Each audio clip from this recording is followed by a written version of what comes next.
Ini adalah data penjualan dari triwulan 1 2007 sampai dengan triwulan 1 2017. Sebagian tidak ditampilkan, namun tetap digunakan dalam penghitungan. Ya. Kolom selanjutnya adalah hasil penghitungan untuk rata-rata bergerak terpusatnya yang menggunakan formula yang baru saja dibahas. Jadi ini adalah data yang diyakini sudah terbebas dari variasi musiman melalui proses pengerata-rataan tertimbang. Nilai rata-rata bergerak terpusat pertama yang dapat dihitung adalah untuk triwulan 3 2007.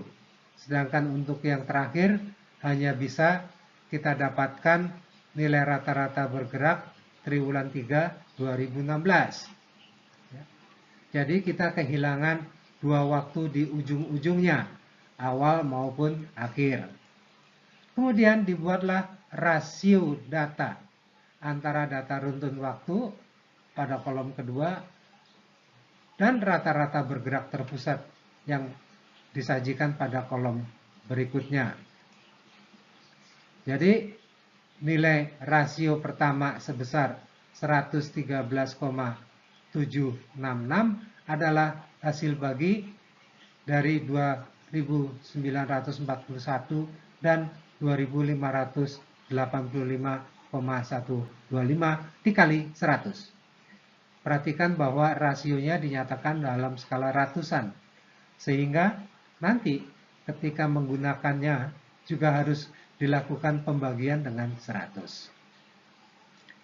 Ingat bahwa rasio tersebut adalah antara data runtun waktu yang masih mengandung variasi musim dibagi oleh rata-rata yang sudah terbebas dari variasi musim. Maka hasilnya adalah si variasi musim itu sendiri. Ya, tentu saja masih ada unsur random di dalamnya. Berikutnya, nilai-nilai itu akan disusun ulang sesuai dengan triwulannya menjadi tabel yang berikut ini. Jadi nilai rasio terhadap rata-rata bergerak terpusat pertama sebesar 113,766 akan diletakkan di sel ini. Baris 2007, kolom triwulan 3. Nilai rasio kedua sebesar 92,698 akan diletakkan di sel ini. Baris 2007, kolom triwulan 4. Dan seterusnya.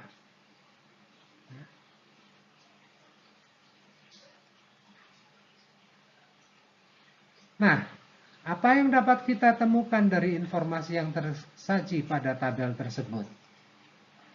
Coba lakukan perbandingan nilai-nilai antar kolom atau antar triwulan. Ya, terlihat ada nilai-nilai yang relatif berdekatan dalam masing-masing kolom. Ini semacam pola triwulanan yang berulang secara tahunan, yang menunjukkan fluktuasi yang kurang lebih berulang dalam setahun. Tapi mengapa ada beda-beda sedikit? Tidak identik. Itulah unsur randomnya. Sehingga bila nilai dalam masing-masing kolom itu dirata-ratakan, akan dapat menghilangkan unsur random tersebut. Dan kita mendapatkan yang disebut variasi musim yang ada di baris kedua dari bawah itu. Tertulis dengan judul VM 100,717, 94,115 dan seterusnya. Sedikit lagi. Sebagai nilai yang berfluktuasi di sekitar trennya, semestinya jumlah dari nilai-nilai variasi musimnya itu adalah 400.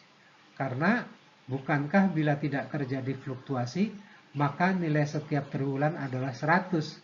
Karena ada 4 triwulan, maka jumlahnya adalah 400. Ternyata jumlahnya saat ini bukan 400, tapi seperti yang terlihat pada ujung kanannya adalah 399,521. Apa akal kita untuk menjadi indeks yang berjumlah 400 maka perbedaannya dari 400 akan kita distribusikan secara proporsional. Maksudnya, yang nilainya lebih besar, seperti triwulan 3, akan mempunyai porsi yang lebih besar daripada yang bernilai kecil pada triwulan lainnya dalam penggenapan menjadi 400 itu. Caranya adalah dengan mengalihkan masing-masing nilai variasi musim tersebut dengan besaran 400 dibagi 399,521. Catatan, apabila ternyata jumlahnya melebihi 400, misalnya 403, maka faktor pengali itu adalah 400 dibagi dengan 403. Jadi yang sebesar 3 itu akan didistribusikan ke 4 triwulan secara proporsional juga. Hasilnya disajikan pada baris terakhir.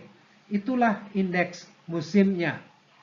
Jadi, apabila dibuat perakiraan tren triwulanan, maka pada triwulan pertama cenderung sebesar perakiraan tren triwulanannya, sedangkan pada triwulan kedua adalah sebesar 6% di bawah perakiraan tren triwulanannya, dan pada triwulan 3 melonjak naik menjadi lebih dari 11% di atas perakiraan tren triwulanannya, dan akhirnya pada triwulan 4 turun lagi menjadi hampir 7% di bawah perakiraan triwulanannya.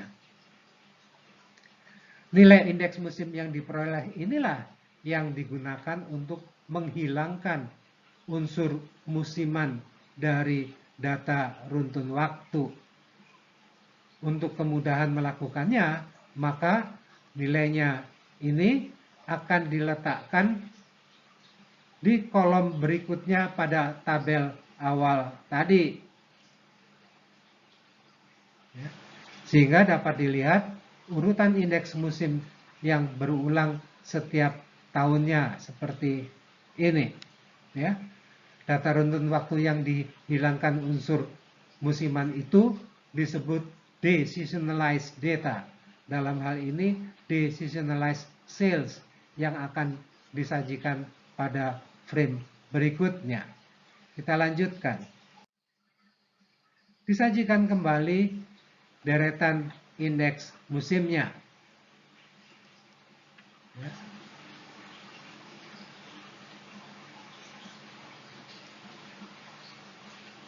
Silakan dicermati nilai-nilainya yang berulang. Perhatikan deretan nilai ini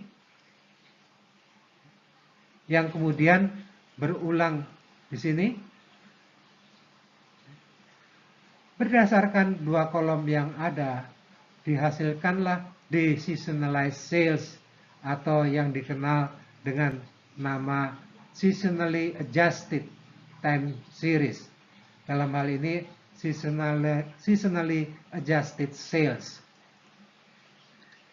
Ini merupakan hasil bagi antara data runtun waktu awal dibagi dengan indeks musimnya, dan jangan lupa dikali 100 karena skala indeksnya adalah dalam ratusan. Data yang sudah dibersihkan dari unsur variasi musim inilah yang akan dipakai untuk membuat perkiraan fungsi time trendnya.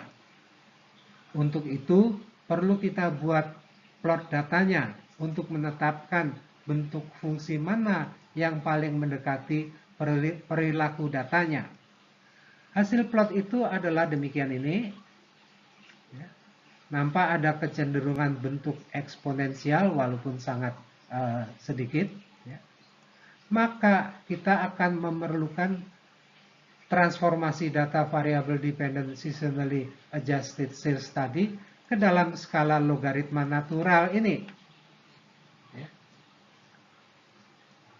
Untuk kelengkapan data yang akan diperlukan oleh Excel untuk menjalankan fasilitas data analisis yang berupa regresi, perlu kita sediakan variabel independennya yang berupa waktu. Untuk kemudahannya, kita kembangkan variabel waktu demikian ini. T bergerak mulai dari 1 sampai dengan 37. Ya. Nah, bila hasilnya diaplikasikan pada Excel, maka akan disajikan data yang demikian ini. Yang bila dituliskan persamaan regresi sebagai fungsi waktu menjadi demikian ini. Ya. Jadi YCAP adalah E pangkat 7,802 plus 0,017T plus 0,06 pangkat 2 dibagi 2, ya, yaitu 0,06 itu adalah standar error dari persamaan garis. Nah, nilai 0,017 dari koefisien T menunjukkan laju pertumbuhan triwulanan yang mestinya cukup tinggi, yaitu sebesar 0,017 atau 1,7% per triwulan atau hampir 7% per tahun. Baik, kita lanjutkan.